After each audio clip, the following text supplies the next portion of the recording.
오늘 이 아침 우리에게 주시는 하나님의 말씀 요한 1서 2장 1절로 6절에 이르는 말씀입니다.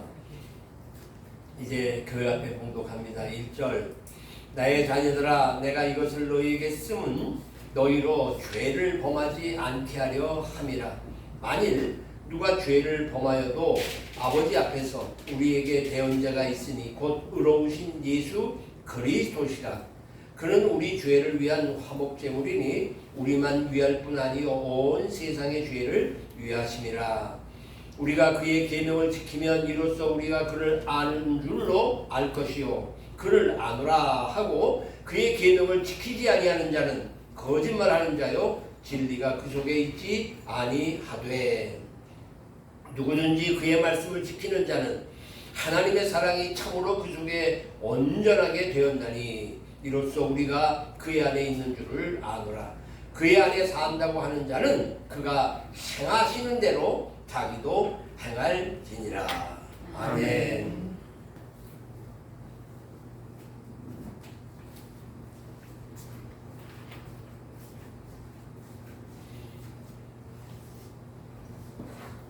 세상의 모든 것들은 다 처음이 있습니다. 하나님께서 최초에 처음에 세상을 만드십니다. 학생들은 입학이라고 하는 처음이 있습니다.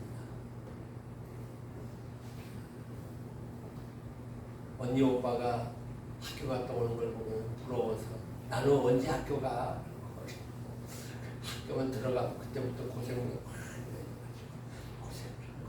그렇게 살죠. 또 평생 함께하는 결혼 생활도 신혼이라고 하는 처음이 있습니다.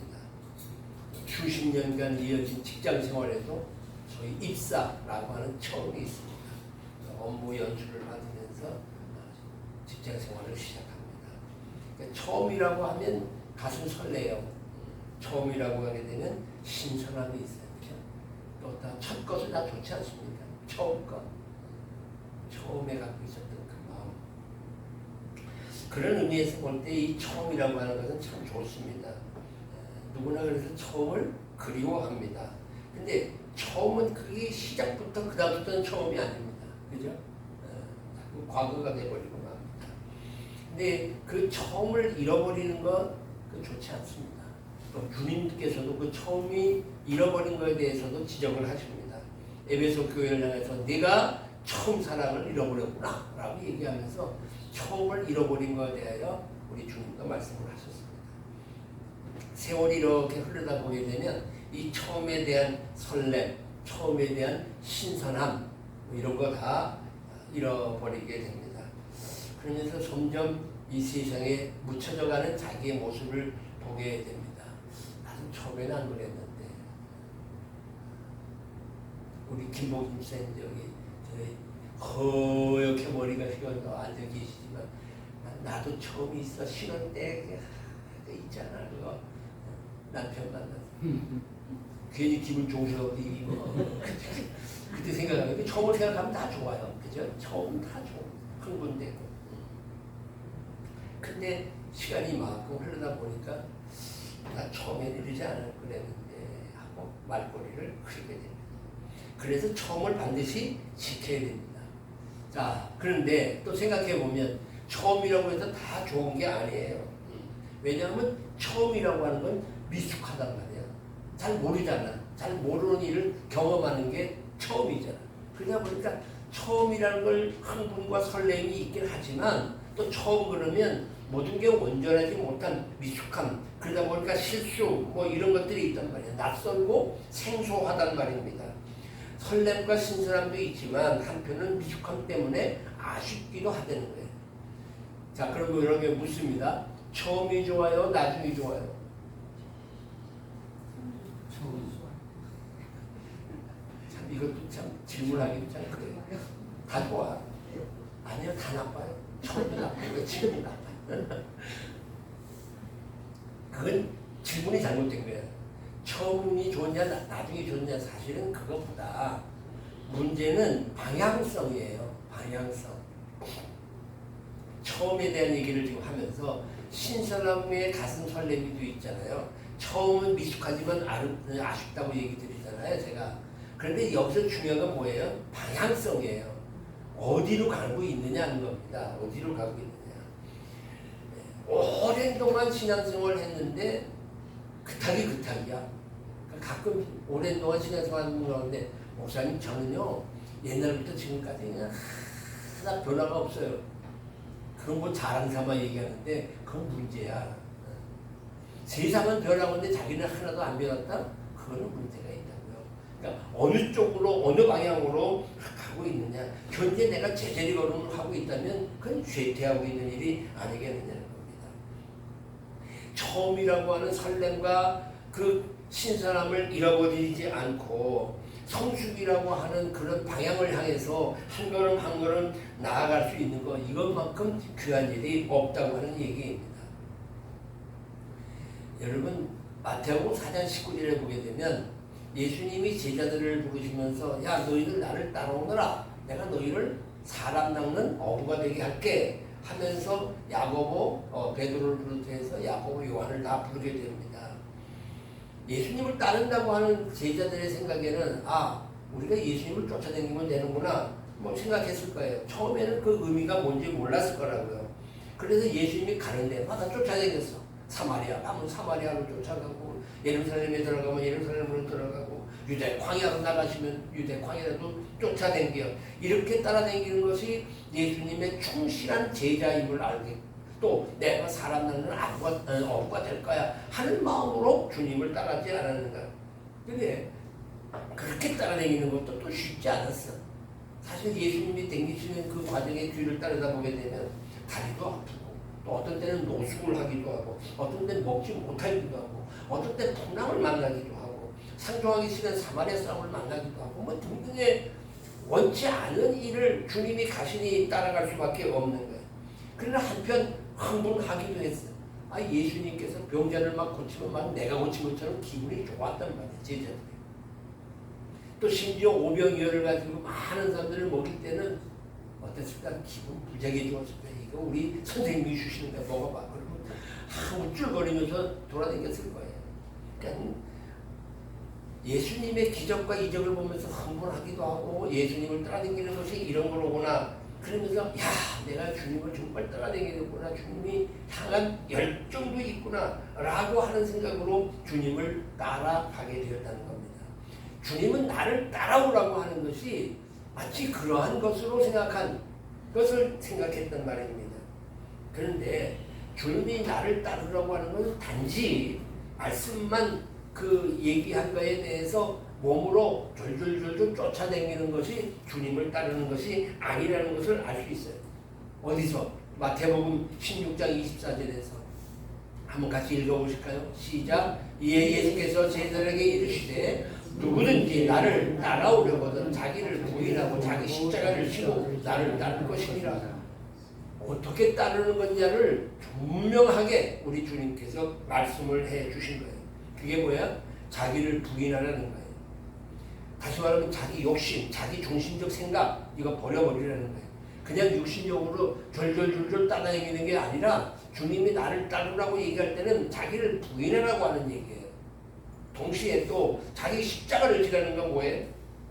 주님의 뜻, 주님의 생각, 주님의 말씀대로 살아라, 이런 거예요. 그러니까 결국 예수님께서 제자들을 향해서 너희들 나를 따르라 하고 요구하는 것은 이제부터 너희 생각, 너희 욕심, 너희 중심적인 그 모든 것들을 다 버려버리고 내가 얘기하는 대로, 내가 말한 대로, 내 뜻대로 너희들 나를 따라와야 된다라고 하는 일이에요. 그러니 이게 얼마나 고통스럽고 얼마나 힘든 일이겠느냐는 거예요. 그냥 따라만 다니면 되는 줄 알았더니 주님이 이런 말까지 하시네? 그래 힘든 거예요. 그러다 보니까 주님을 따르는 일이 좀 미숙할 수 있었어요. 미숙했다고. 어떤 일이냐? 예를 들어서 이런 거예요. 야고보와 요한, 이 두 사람이 어머니와 더불어서 제자들의 미숙함은 이런 일입니다. 야고보와 요한의 예수님이 왕자에 오시게 되면 우리 아들 둘이 있는데 하나는 좌편에 하나는 우편에 앉게 해주세요 하고 철없는 부탁을 하기도 됐단 말이에요. 그렇죠? 아시잖아요. 그러니까 이걸 보고는 제자들이 듣다가 야 너희들만 그래? 그러면서 화를 내. 그게 무슨 말이야? 자기들도 그런 마음이 있어. 그러니까 예수님이 나를 따라오려거든 너를 부인하고 너가 갖고 있는 네 십자가를 지고 나를 따르라고 얘기를 하는데도 불구하고 이들이 아직 성숙하지 못했기 때문에 미숙하기 때문에 예수님이 왕좌에 오르시게 되면 좌우에 앉게 해주세요. 이런 생각을 하게 됐다는 거예요. 가룟 유다가 예수님을 은 30에 판 일도 마찬가지예요.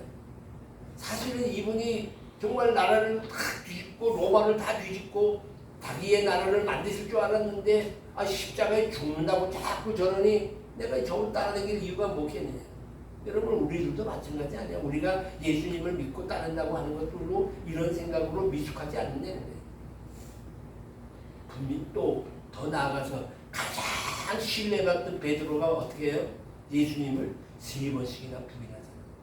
이런 것들이 결국 주님을 따른다고 하면서도 성숙하지 못한 미숙한 삶의 모습이었다는 것을 우리가 알 수 있어요. 그러면 우리가 잘 아는 요한, 사도 요한 같은 경우는 뭐 정말 잘하지 않았겠나? 요한도 사실은 마찬가지예요. 이 베드로, 요한 다 아마 예수님이 십자가에 달리실 때에 그 재판을 하는 과정에 들어가서 봤을 거야. 그 가야바 뜰에 들어가서 재판받는 과정을, 그지? 한번 우리가 상상해 보면 재판받는 과정을 그때 계집아이가 야 너도 그 같은 땅에 내가 너 같이 다니는 거 봤어. 그리고 이제 계집아이가 얘기를 하니까 베드로가 아니야. 아니 내가 봤는데 아니라고. 아니 내가 분명히 같이 다니는 거 봤어. 3번을 부르니까 그 다음에 조종해서 나 그런 사람 몰라 그러면서 그때 닭이 울게 됐고 네가 닭 울기 전에 나를 3번 부인하리라는 주님의 말씀이 떠올라서 뜰 밖으로 나갔다. 이렇게 성경을 기록하고 있잖아요. 근데 그런 거를 다 보고 있었던 요한, 아마 요한에게도 누가 와서 야 너도 같은 땅이지 너 같이 다니는 거 내가 봤어. 그러면 아마 요한도 그랬을지 몰라. 근데 요한은 그런 말을 듣지 않았으니까 마지막까지 그 뜰에서 지켜보았던 것 같아요. 요한에 대한 기록이 없는 걸 봐서는. 그러나 예수님을 위하여 그가 할 수 있었던 일은 아무것도 없었다는 거예요. 그 재판받는 과정에 정말 주님을 따랐다면 요한이 뛰어가서 이분은 이런 분이 아닙니다. 가서 얘기도 할 수 있을 거고 이건 잘못된 일입니다. 라고 얘기할 수도 있어요. 예수님을 변호하지도 못하고 예수님의 고난에 함께 하지도 못하고 그러면서 무슨 예수님을 따랐다고 얘기할 수 있겠느냐 하는 겁니다. 후에 요한은 사실 몇몇 여인들과 함께 십자가에 달리신 예수님을 만나보러 가게 됩니다. 그때 예수님께서는 이렇게 얘기를 합니다. 자기 어머니와 사랑하는 제자가 곁에 서 있는 걸 보시고 자기 어머니께 말씀하시되 여자여 보소서 아들입니다. 요한에게 어머니를 맡기고 어머니는 요한을 내가 이렇게 세상에 십자가를 지고 죽지만 당신의 아들입니다 라고 요한을 아들로 받도록 얘기를 합니다. 근데 여기 표현해 보게 되면 예수께서 이건 요한복음의 기록이에요. 마태복음, 마가복음, 누가복음에는 없어요. 요한복음에만 기록되어 있는 이 내용 속에서 예수께서 자기의 어머니와 사랑하시는 제자가 곁에 서 있는 걸 보시고 요한이라고 스스로 자기 말을 못해. 그리고는 뭐라고 표현해? 사랑하시는 제자. 사랑하시는 제자. 요한을 예수님은 사랑했어. 요한은 그 사실을 알면서 나는 주님으로부터 사랑받는 사람이었구나 라고 고백을 하는 예고를 여기다가 기록하고 있다는 얘기입니다. 다른 제자들은 여기 함께 있지 않았기 때문에 요한에게 비롯해서 이 얘기를 하셨을 거예요.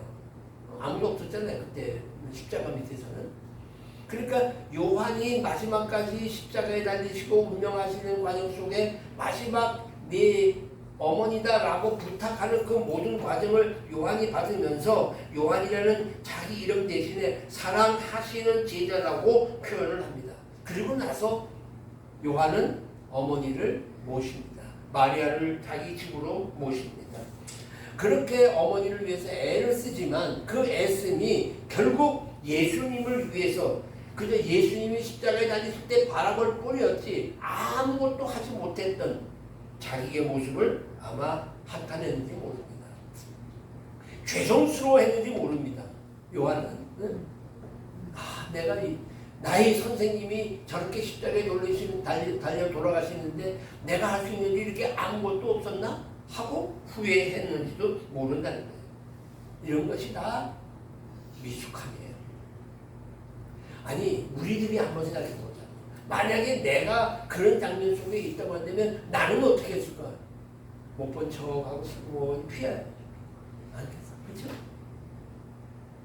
나서서 내가 아닙니다. 내가 대신입니다. 라고 얘기하신 사람이 과연 지금 다시 돌이켜 생각하자. 다시 돌이켜서 예수님이 나 위해 십자가의 못을 받으시고 돌아가신 분이야. 그런데 그분이 다시 오셨는데 또 십자가에 달린다고 생각을 해. 그러면 내가 지금 어떻게 행동할 수 있을까요? 가가지고 십자가에 매달리게 하는 그런 사람들을 가서 다 싸움질을 하면서 그들을 팰 거야? 어떡할 거야? 할 수 있어?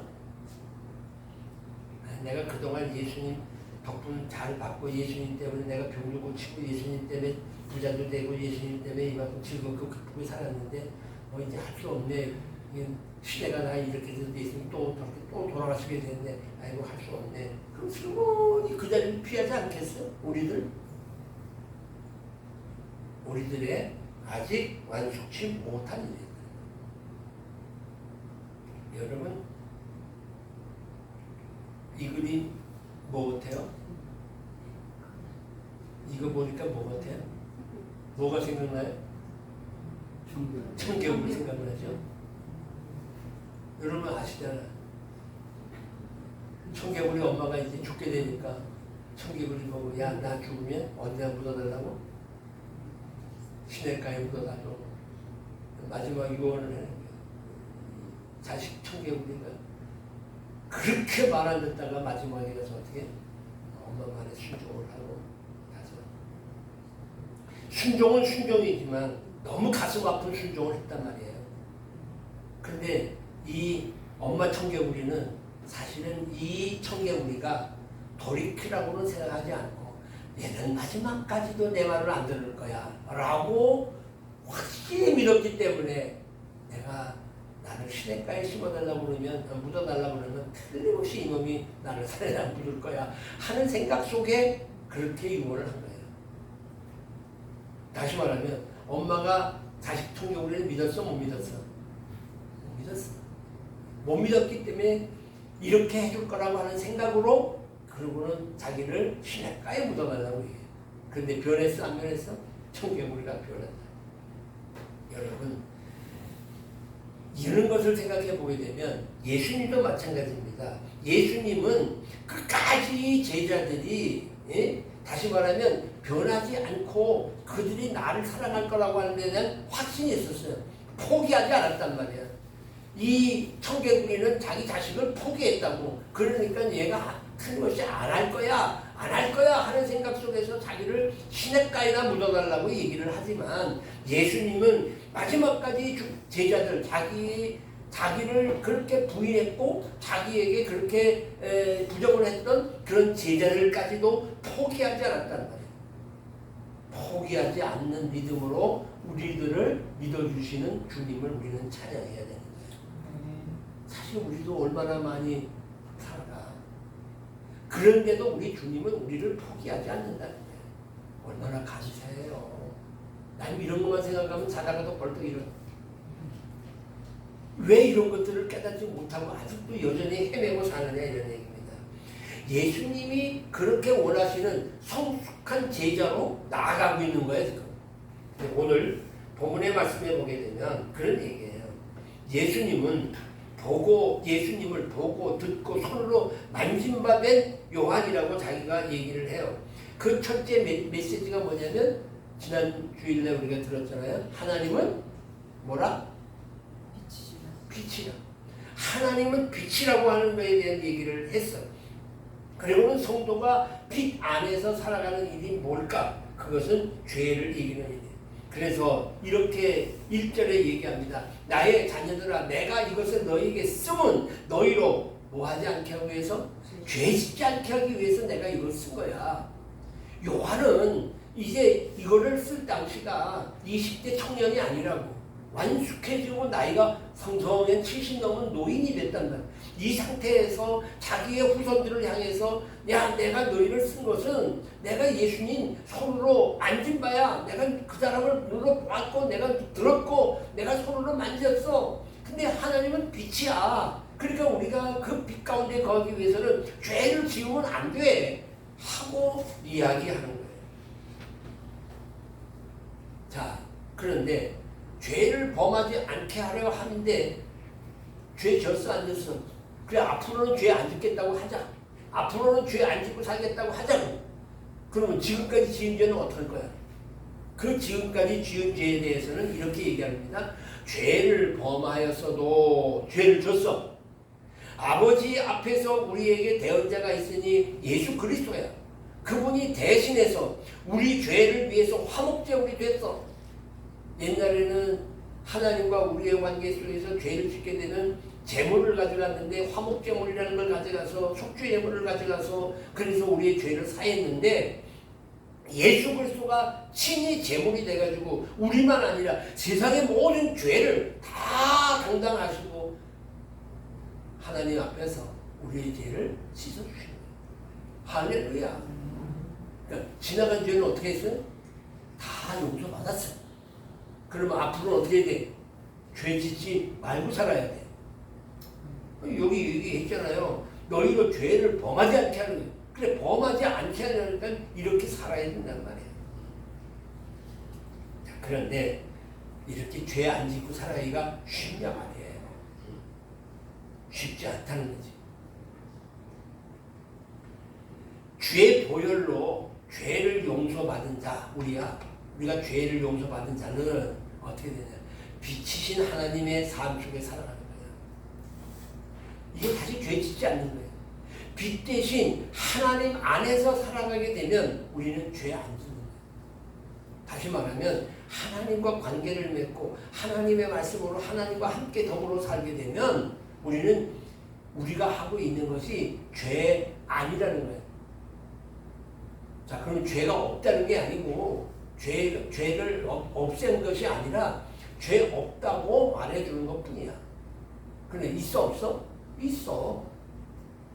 지금 우리나라가 그 일본 일제시대 때 그 일제강점기라고 하는 말을 얘기하는데 일본이 강제로 점령을 해서 우리를 이렇게 했다라고 이야기를 지금 하기 때문에 일본 강점기 시대라고 얘기를 하는데 여기 다 말 표현들이에요. 그냥 일제시대야. 1910년에 한일 합방이 됐어. 문서에 도장을 찍고 이제는 두 나라가 하나야. 근데 두 나라가 하나가 뭐야? 일본이야. 일본국이야. 그래서 일본국이기 때문에 해외를 나가려면 뭘 갖고 나가야 돼? 여권을 갖고 나가야 돼. 그럼 이 사람은 어느 나라 사람이야? 어느 나라 사람? 일본 사람이야. 근데 그건 아니라고 자꾸 우기잖아 지금. 아니라고. 우리 대한민국 국적이라고. 그러면 송기정이가 여기다가 빨간 일장을 달고 왜 피구 1등을 하냐고. 대한민국 길을 달지. 그때는 나라가 없기 때문에 국적이 없는 거야. 그게 사실이야. 근데 그거를 자꾸 정신적 승리를 하는 거야. 아니 그때 일본 놈들이 들어와서 우리를 강제로 했기 때문에 우리는 그대로 갖고 있어. 근데 이 사고가 결국은 왜 이런 사고를 자꾸 강조하느냐 하면 이게 소위 말하고 있는 좌익 세력들의 사고예요. 북한이 지금 갖고 있는 그 생각이라고. 그걸 그대로 우리가 자꾸 유지하고 그거를 자꾸 심어주는 거예요. 여기서부터 문제가 돼요. 그러니까 나와서 당당하게 얘기하잖아요. 그렇게 얘기해도 아니다. 어떻더니 일본으로부터 우리가 이렇게 당했다. 그 얘기를 조금 더 하자면 이런 겁니다. 요즘에 계속 연구가 돼서 발표가 되는데 위안부 문제가 있잖아요. 일본에 끌려가서 군인들한테 그렇게 성노예가 된 젊은 우리 처녀들, 우리 언니, 누나, 뭐 다 이런 사람들. 그 영화에 보게 되면은 지나가다가 일본 군인이 큰 총을 갖다 들이대고 처녀들이 끌려가고 말이야. 이런 장면들이 영화에 나와요. 그러면서 그냥 일본도 그냥 죽일 놈을 얘기하는데 지금 많은 사료가 나오는 건 뭐냐면 위안부 대모집. 나중에 한번 보여드릴게요. 위안부 대모집을 해요. 가기는 어느 부대로 간다. 돈은 얼마를 준다. 매달 얼마를 준다. 그런데 전차금으로 다시 말하면 미리 돈을 줘. 그 누가 받아? 애비가 받는 거지. 이런 것들이 다 지금 나와요. 물론 개중에 끌려간 사람도 있겠지. 그러나 그 당시엔 너무 먹을 게 없고 살기가 힘드니까 그렇게 해서 파는 거예요. 한번 생각해 보세요. 내 딸이, 내 누이가 혹은 내 여동생이 일본 놈들이 와가지고 칼과 총을 가지고 끌고 간다면 가만히 앉아있을 애비가 어디 있겠고 가만히 있을 그 오빠가 어디 있겠냐고. 날 붙이고 그는 너 죽고 나 죽고 하자 이러고 달겨들지 않겠어. 근데 그런 일은 없잖아요. 그런 일은 없다고. 이런 역사의 왜곡들이 우리가 가야 될 일이 다시 말하면 지금 이 얘기가 거기까지 갔는데 사실은 사실이야. 우리가 죄를 졌어. 그런데 죄를 졌지만 뭐라고? 하나님이 죄 없다고 얘기를 하면서 이제는 내 안에서 살아라. 내 안에서 살게 되면 그거 다 없던 거를 해줄게 하고 우리에게 얘기하는 거야. 그런데 마치 이제는 주 안에 사니까 난 죄 없는 사람이야 이러고 살 수는 없다는 거지. 다시 죄 짓지 않도록 우리가 어떻게 해야 돼요? 힘써야 되는 거예요. 죄 짓지 않으려면 어떻게 해야 돼? 주님의 말씀대로 사는 수밖에 없어. 그래서 자기를 부인하고 자기 십자가를 지고 주를 쫓는 거야. 근데 이건 뭐예요? 사랑이야, 사랑. 방법이 없어. 주님을 사랑하기 때문에 그 말씀대로 살려니까 네가 나를 따라오려면 너 자신을 부인하고 십자가를 지고 나를 따르라고 얘기하니까 아멘 할렐루야 하고 따르게 되는 거예요. 뭐 하니까? 주님을 사랑하니까. 그렇기 때문에 사랑은 성숙이라고. 성숙한 신앙생활이 결국 주님을 사랑하는 거예요. 그래서 여기 오전의 말씀에 보게 되면 우리 3절부터 설명드릴게요. 3절 우리가 그의 계명을 지키면 이로써 우리가 그를 아는 줄로 알아라. 주님의 계명, 주께서 서로 사랑하라 하는 그 사랑을 우리가 그 계명을 지키게 되면 우리가 그를 아는 줄로 알 것이다. 내가 저 주님을 아는구나. 내가 사랑하는, 남을 사랑하는 마음을 갖게 되면 내가 정말 주님을 아는 거야, 이게. 그렇다면 거꾸로 내가 만약에 주님을 사랑한다고 얘기하면서 주의 계명을 지키지 않아서 내 이웃을 사랑하지 않는다면 그건 거짓말하는 사람이에요. 4절 예수님을 아노라 하면서도 예수님의 계명을 지키지 아니하는 자는 거짓말하는 사람이에요. 그 진리가 그 속에 있지 아니한 거예요. 이해되시죠? 그래서 5절입니다. 누구든지 그의 말씀을 지키는 자는 하나님의 사랑이 참으로 그 속에 온전하게 되었나니. 하나님의 사랑이 온전하게 되면 그의 말씀을 지키게 돼 있어. 하나님의 말씀이 어렵고 힘든 게 아니야. 그 말씀을 사모하고 그 말씀대로 살고 그 말씀 속에서 은혜 받고 그 말씀과 더불어 살아가는 것. 이로써 우리가 그의 안에 있는 줄. 빛 안에 삶이라는 게 뭐냐? 곧 하나님의 말씀 안에 사는 거야. 이해되셨으면 아멘. 우리가 그의 안에 있어. 빛 안에 삶을 살아가야 되는 거야. 죄를 짓지 않는 삶으로 살아가야 된다는 얘기입니다. 요한은 몸으로는 그냥 처음에 나를 따르라고 그러니까 예수님을 졸졸졸 따라다니는 줄 알고 힘들고 어려운데 다 차례다니고 같이 못 먹고 같이 못 자고 풍랑을 만나기도 하고 어려운 일도 겪고 또 즐겁고 기쁜 일도 행했지만 그때는 미숙했단 말이에요. 그러나 오랜 시간이 흐르면 흐를수록 그 말씀 속에서 성숙한 제자가 되었기 때문에 자기 중심적이었던 삶이 다시 주님의 중심적인 삶으로 바뀌어진 거예요. 하나님의 사랑이 참으로 그에게 임하게 되니까 자기 중심이 주님 중심으로 바뀌게 되고 억지 순종이 기쁨의 순종으로 바뀌게 됐다는 거예요. 하나님의 사랑이 그 마음속에서 완전해졌기 때문이라는 거예요. 자, 그러면 이제 우리들 차례입니다. 우리가 어떻게 해야 돼요? 미숙한 단계에서 성숙의 단계로 나아가야 되는 거예요. 다른 게 없어요. 미숙에서 성숙으로 나아가는 거예요. 주님을 깊이 사랑하는 거예요. 사랑할수록 주님의 말씀을 기쁨으로 순종하는 거예요. 처음에는 뭐 이렇게 하려는 게 너무 힘든데 성경대로 말씀대로 살라고 하니 원수를 사랑하라고 그러고 원수가 네 뺨을 때리면 이쪽 뺨도 들이대라고 그러고 겉옷을 날리면 속옷까지 벗어줘. 이런 일은 어떡하란 말이야. 어려워. 그런데 주님을 점점 사랑하다 보니까 기쁨으로 순종합니다.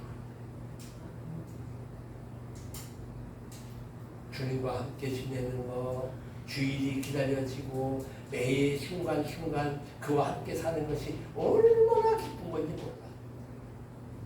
아유, 또 주일 됐네. 아유, 이제 또 교회 가야 되네. 그리고 옛날에는 했는데 주일이 손꼽아 기다리는 거야. 빨리 주일 안 오나? 이 정도는 돼야지. 또 주일 됐네. 아유, 내일 또 교회 가야 되네. 아유, 또 헌금 준비해야 되네. 이러면 아직 주님을 살아가지 못하는 거고 아직도 미숙한 상태에서 주님을 쫓는 삶이 될 수밖에 없는 거예요. 정말 우리 교회 식구들은 이런 사람이 하나도 없어.